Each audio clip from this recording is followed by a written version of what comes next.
Hello guys, welcome back to my YouTube channel. So guys, in this video I'm going to show you how to install apps without payment information on iPhone. So guys, if you have not yet added any payment method on your iPhone or on your iPad and want to install apps, I'll help you how to do this. So let's start without wasting any time.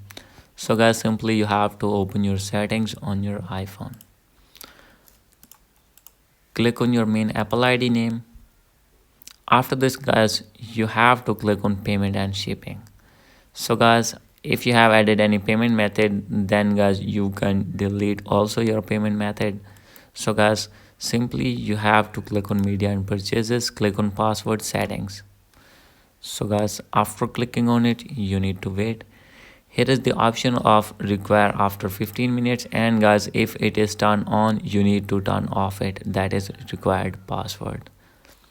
So guys, after turning off, then guys you have to go back, and guys you need to open your settings again, click on screen time, and guys click on content and privacy restrictions. Click on, here is the option of allowed apps. You have to turn on your Safari. Go back, click on iTunes and App Store purchases, click on don't require. And guys, after this you will be able to install any app without payment information. Hope you like this video. If you like this video, please do subscribe, comment and share. Thank you.